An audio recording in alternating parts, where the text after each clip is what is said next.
Hello, everyone. John Morris here, owner of Morris Collectibles, along with my wife Dawn. I am over leveraged, uh, but I'm not super upset about it. I should be, but I've learned from it. So, in this video, we're going to talk about kind of what I've learned since the last time we talked and what I'm going to do about it, some thoughts I have on some things. Maybe you guys have some information that I can get from you guys. That would be pretty beneficial. Um, So here we go.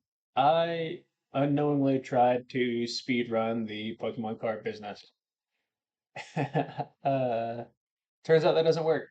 Brian from Pokey said you can't speed run it, and I didn't speed run it with maliciously or with ill intent or nefarious or whatever these words you want to use.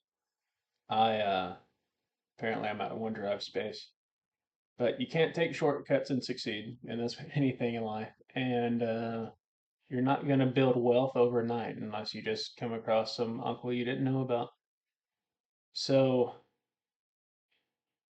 sorry, I'm bouncing here.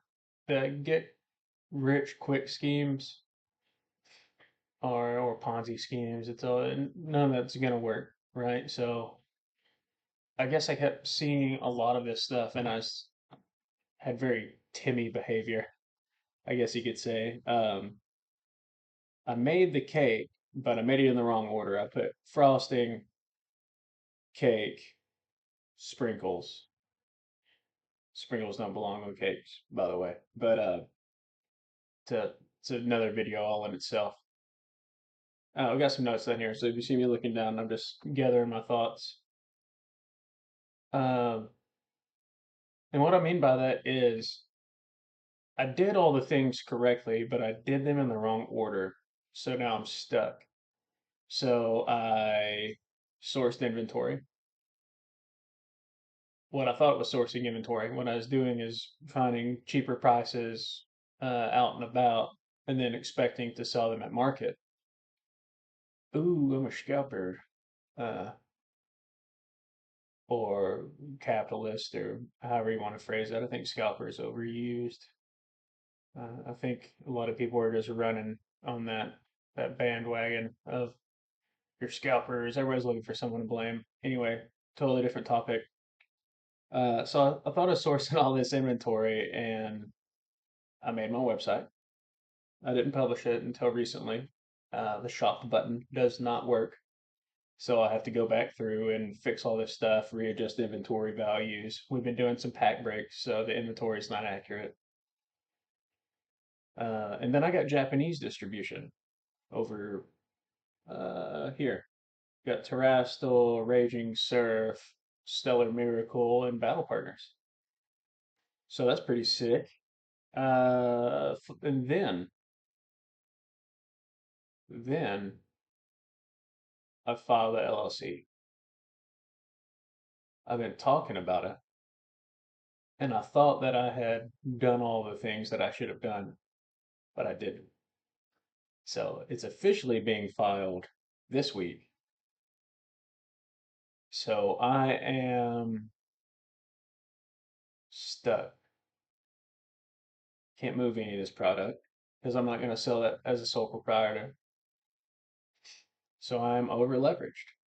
You should not spend more than 50% of the capital you have into a product. And especially if you don't have the means to sell it. That's stupid. I did stupid things, but my timing was decent enough to where I'm going to come out of it just fine. Everything you see behind me is appreciating right now. So no, am I moving? I say everything's appreciating. Yeah, it is, but majority of this stuff over here, all this Japanese stuff is like $4 profit a box after taxes. That's with the customer paying shipping. So maybe $4 to $6 a box. 24 boxes, you can do the math because I can't do that just off the top of my head. And I mean, I guess I could, but so I'm stuck with over leveraged capital. Having limited capital led me to make some kind of unnecessarily risky moves. Not so risky as like buying up someone's collection. I gotta hear my not buying up someone's collection for um, a decent price or anything like that. It was just me. I have $4,000, right? So $4,116 is more or less what I genuinely started this company with. And I'm trying to keep that completely separate from my personal funds, as it should be. And when the LLC's here, that's exactly how it is. Won't touch it. And that's actually a huge stress reliever off of me because I won't be uh, wanting to put more money into it. Like you can't just throw money at all this and expect it to just work. That's not how it works. You actually have to have a plan and you have to follow your plan and your plan has to make sense. You should actually probably bounce your plan off of other people, not people in an echo chamber. You don't want everyone saying, yeah, yeah, do it, do it, do it, do it. No, no, no. You need people that are going to give you genuine feedback, people that have been in the space for longer, people that actually know what the hell they're doing. That's what you want. I haven't exactly done that. I'm not taking my own advice. But where I'm at now, moving forward, I have reached out to Danny Phantom about some things, specifically with shipping. He's a super chill dude. So I spent $2,100 on Japanese inventory. Well, that's over 50% of my capital, and that was a mistake. Like I said, the returns are looking okay. They're actually coming up a little bit. Moving forward, I think the way to do this, maybe to make better margins, is we're moving a little bit past being over leveraged now. We're moving past the future of this company. I truly believe the way moving forward is to get ahead of the curve on the new releases for Japanese. I'm not messing with English stuff. I have it. It's because I got it for a really good price. I got these ETBs for like $35. All these Shrouded Fable, except that one Pokemon Center. That Pokemon Center I got off the Pokemon Center website. And that's actually just there for display. I'm not selling that. Or maybe to one of our really close friends, I would. But other than that, I don't plan on selling that. So I might pre-order some of these sets, not taking pre-orders from customers, but just myself. Like the Heatwave Arena. Heatwave Arenas at the pricing I'm getting is sorry, my Discord just went off. Looking like God, I don't know. It's coming out to more than any booster box in Japanese is right now for a case, and my distributor is not bad on pricing. So I'm pretty curious to see where the pricing is going to end up on the here in the States. I think it's gonna be pretty freaking high, dude. Like we're talking like higher than giraffe ass. Like really, really high priced. And I'm just saying that because of the numbers I'm seeing from the distributors, price wise, what we're getting it for. I don't know. There's got to be people getting it better prices than I am, but I'm getting it for a pretty damn good price. I spent like I've spent double digits of hours talking to Japanese people through social media, trying to find the best pricing I can because you have to shop around, and then you also have to kind of like land on a page that you feel comfortable enough spending your money at. Oh, I guess getting a Japanese distributor is actually so easy. It's so easy. You just have to have, if you've got $200 to your name, stay out of that. Don't do that. Make some more money first. Uh, if you have $200 to your company's name, yeah, then maybe do something with it. Japanese side. Um, but don't wage all your bets on cardboard. Don't do that. Um, that's not healthy. for your wallet or your heart. Gonna have a damn heart attack. Genuinely though, just message them on social media. Hashtag Japanese Pokemon cards. Hashtag Japanese Pokemon TCG, and then find the pages of people saying like selling this or selling this. You can literally just put in the hashtag and just scroll down through the pages till you see people with boxes, a lot more than I have, or some people with the kind of the same amount that I have. And then more than likely, their top pinned post will be like message for pricing. And then you just hit them up and you say, hey, could I get a catalog for your current pricing on these sets? And they'll say yes, and they'll send you one. And then that's how you can shop around. Remember, the more you order, the better the price gets. So you can work out more pricing with these people, but you got to remember, and most of them let you do a test order too. So you can do that through PayPal with goods and services. I used Wise personally. Wise is better for your bank.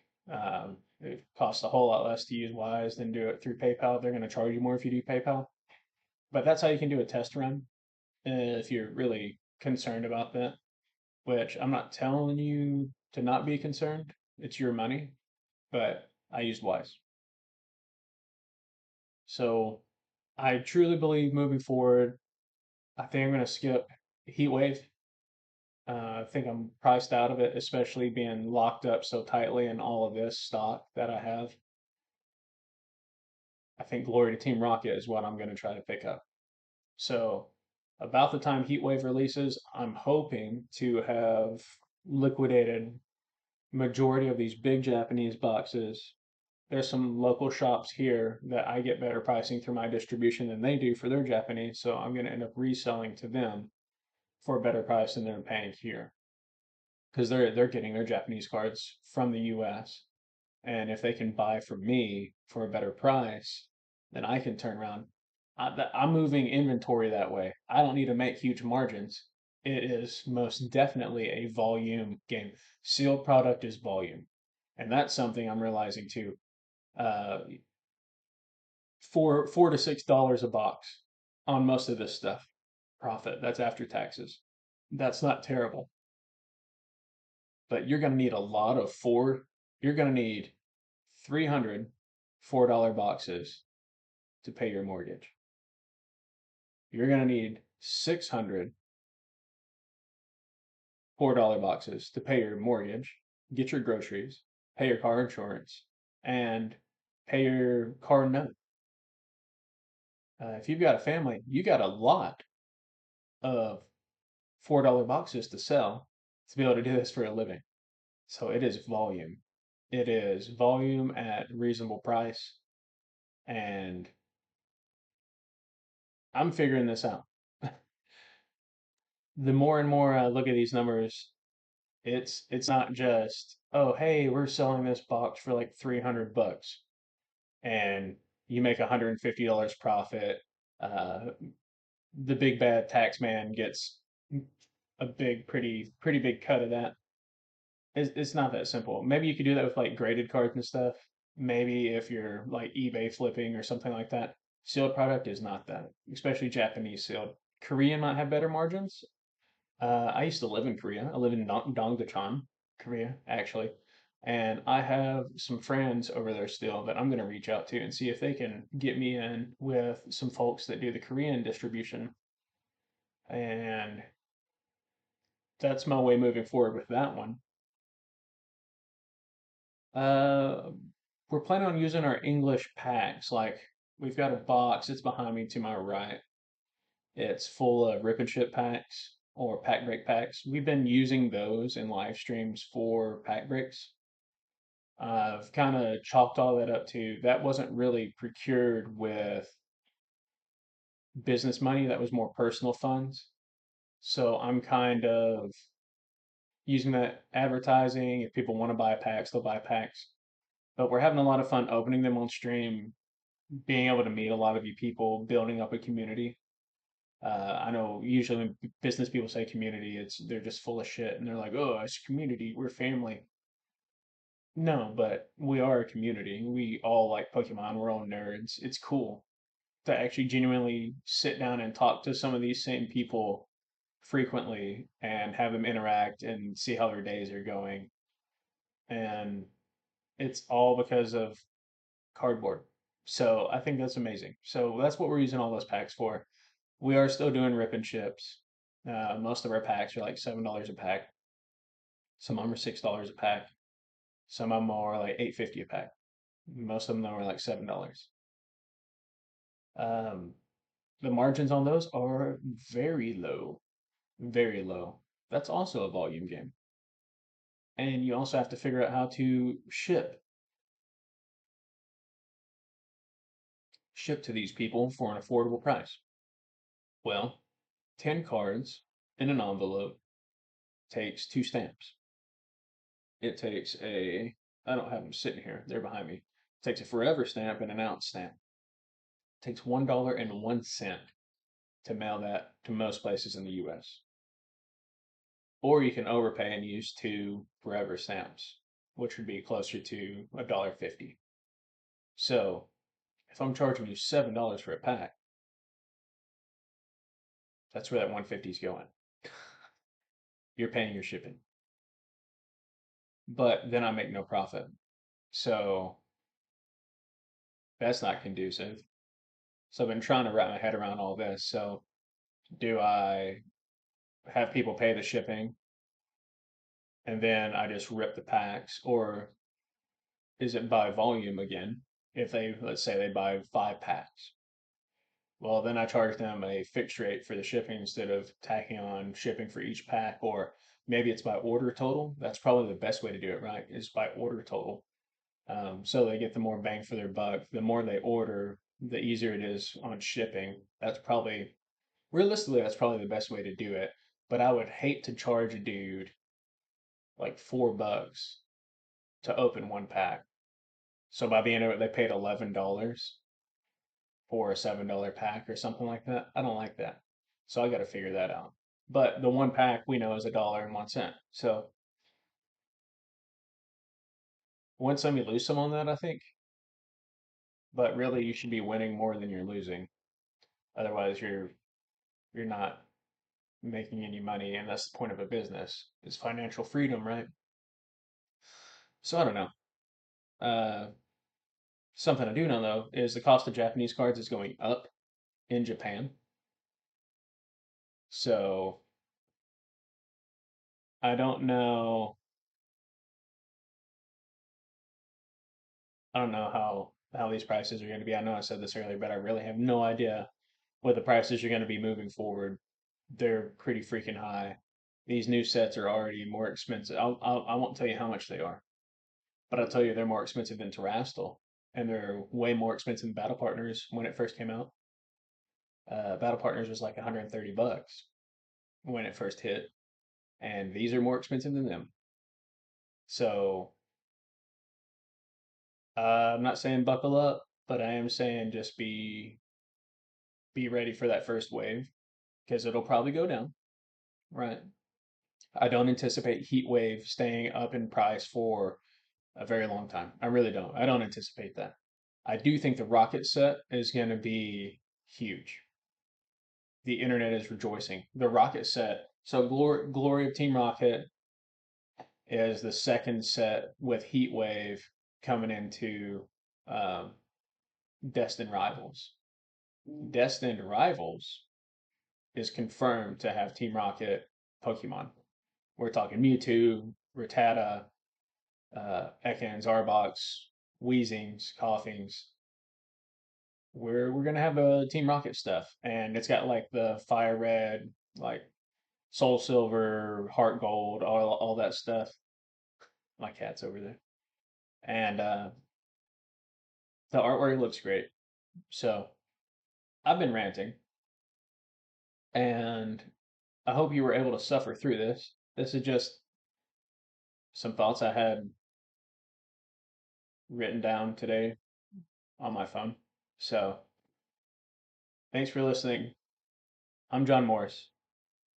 I am a part owner of Morris Collectibles. The other owner is my wife and actually my son. So thanks so much for listening. If you made it this far, please subscribe, like, comment, let me know your thoughts on any of this. I will get back to you. Even if we don't agree, I'll still get back to you. I promise. I appreciate your time. Uh, be kind, be safe, eat your vegetables, and we'll be seeing you.